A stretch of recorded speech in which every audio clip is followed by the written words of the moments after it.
Welcome to Raygun Crash Reporting. Crash reporting monitors the front and the back end of your application, providing full visibility into the performance of your software. It helps you to quickly detect, diagnose, and resolve bugs and errors in your application that are affecting your customers. Rather than digging through pages and pages of logs, crash reporting prioritizes which issues require attention, with integrations to make for a seamless workflow. Raygun supports all major programming languages and frameworks, and it takes just 10 minutes to inject a short snippet of code to get started. This is the page you land on when you first come into crash reporting. In the top left corner is the application selector. But first, what is an application in Raygun's view? An application is any time that you have used one Raygun API associated with some portion of your website or service. This could be split by testing and production environments, web and mobile, front and back end, or any way you choose to slice and dice this data. You can set up unlimited applications on your Raygun account, and you can use the search function to find what you're looking for. You can also star any applications that you'll be spending a lot of time in, so they'll always be at the top. When you first come into crash reporting, we see this errors by hour line graph. You can change the date range, so you could go back as far as 6 months to see some historical trends in the data, or if you know that there's a certain time period where there has been issues in the software, you can customize the data and drill into hour by hour information. You can also apply top-level filters to filter down on certain parameters. For example, browser, operating system, version, the list goes on. You can also set up custom tags. This is to apply additional context to any errors that are populated below. For example, if you have a subset of VIP users that are really important to you, you can custom tag these users and they will always populate here. We highly recommend setting up deployment tracking. This makes it really easy to identify if there have been any issues after a release. You can set this up here.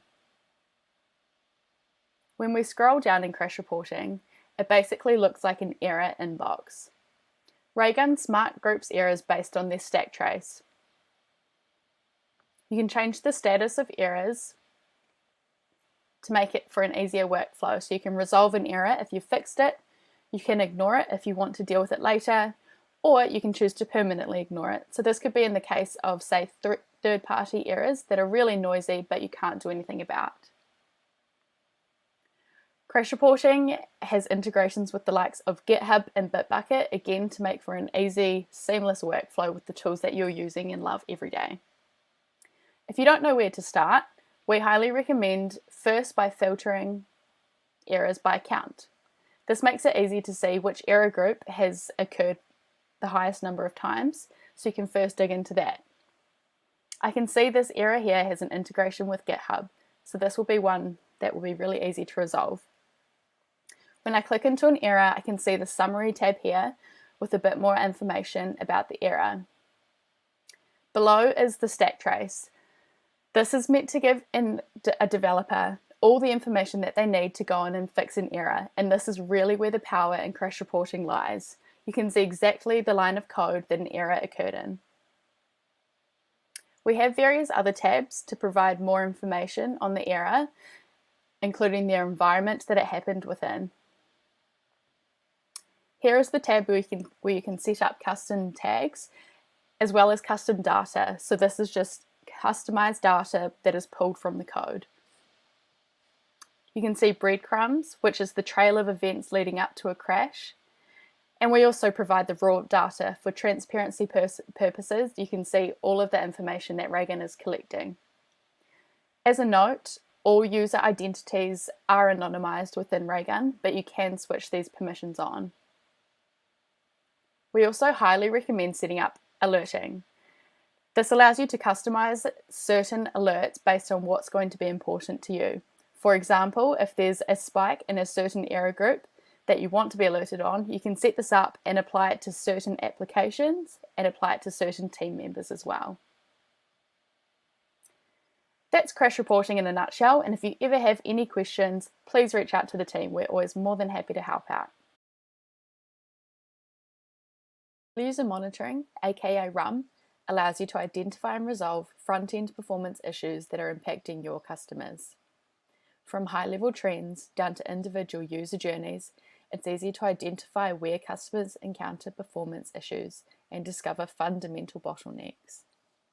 RUM then measures the impact of improvements you've made to deliver a flawless software experience. Getting started with RUM just takes minutes. Simply select the language you wish to monitor and inject a short snippet of code using our lightweight SDKs. In the top left corner is the application selector. We highly recommend setting RUM up in a production environment as the power lies in that real customer data. So first, you can see this line graph. You have full control over the data you see here with the ability to show particular trend lines and show various date ranges, going back as far as 2 months to see any trends in the data. Or if there was a particular day that you know there were issues, you can drill right into that day. You can add top-level filters to further narrow down on certain parameters, including browser, country code, and various others. You can set up custom tags to add further context to the information flowing below. For example, if you have VIP users that are really important to see the performance for, you can set up a custom tag for them. Filter and drill into key metrics like first paint and first contentful paint with this section here. Note that we have full support for Core Web Vitals metrics. We also highly recommend setting up deployment tracking so it's really easy to identify the impacts of releases. When I scroll down the page, you can see these key performance tables. These are designed to surface key areas of the applications to your users to help you understand where to prioritize your performance efforts. Off to the right is a color-coded breakdown of the page load. This is a page that I've identified as performing particularly poorly, so that's something that I want to prioritize. When I click in, I can see the page performance distribution histogram. Again, you can toggle through these metrics and see an overall health score of the page. Scrolling down, I have an expanded version of that colourful breakdown, seeing here that rendering has taken up 66% of this page load time. Again, we have full support for Core Web Vitals, and you can click in further to see which customers fall into each percentage. We have a page performance line graph at the page level, and you can also set up custom timings. A custom timing, for example, can be implemented on a search bar if you want to understand the time it takes to interact with. We also have this waterfall breakdown of how the assets loaded within your page. So if we identify from here there is an image taking up a lot of time, that can be something I can look into.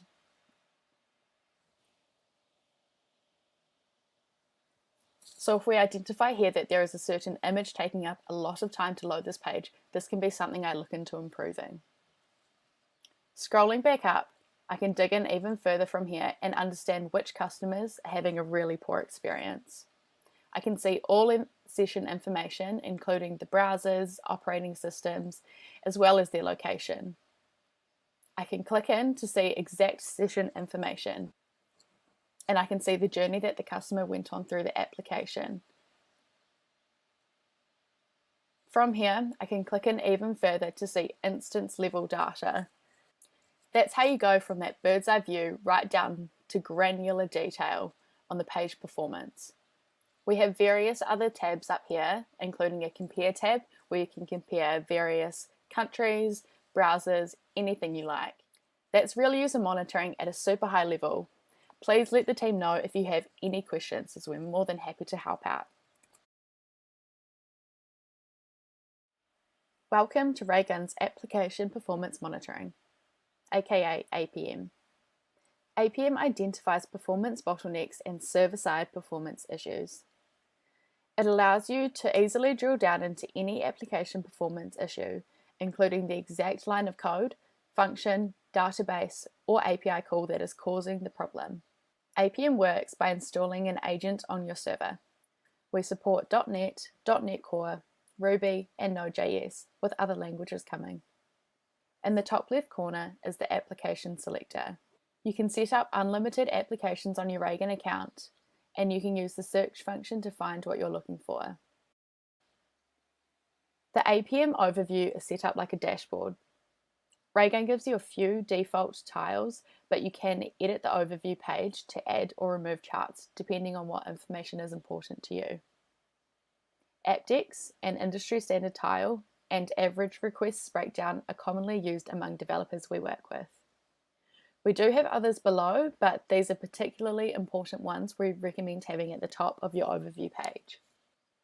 In the average requests breakdown tile, we can see methods, API calls, and queries. You can drill in further to load a certain time period, but you can also change the date range at the top. Going from this page, I can go next into the Discover tab. The Discover tab essentially gives you a breakdown of all of the information in the graph on the overview page. It gives you a breakdown of the hit count, the average duration, and the total duration of the queries. Queries is what I've clicked into first, as I noticed from the overview page there were issues. We like to focus on total duration here. If you have a serious outlier, it's going to account for that. When you're focusing on what's happened on your server, you do want to focus on these outliers, as this is what's going to be taking up most of your server resource. I can click into a query here to see a little bit more information about the query, including the code related, and I can see all traces within this. I can then click into a trace, and we are now deep in a trace. This is a live view of information we're retrieving from your server.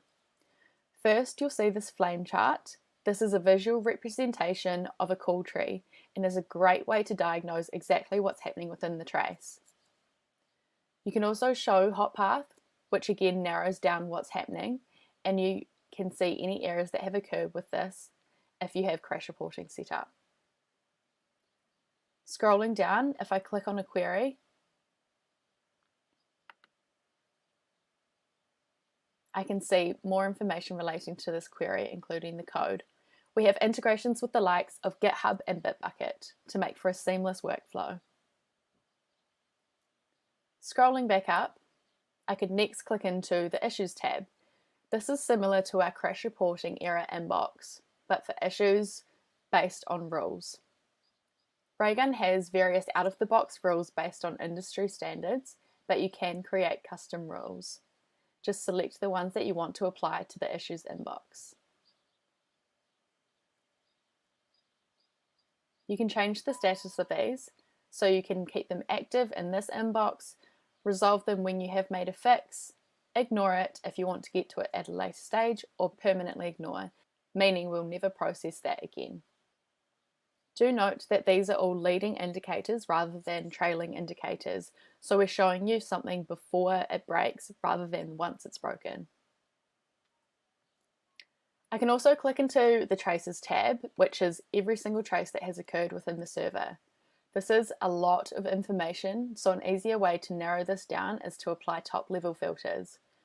For example, you can filter by status code, and we'll just get all traces relating to that. A couple of other things. Raygun prices by the volume of traces we process, but you have full control over this. You can sample the data so you're only collecting a certain volume of traces, which can be changed per trace or by time. You can also add sampling overrides. We also have a code filtering function, which allows you to filter out any data again. That's a really high-level run-through of application performance monitoring. Please do reach out to the team if you have any questions.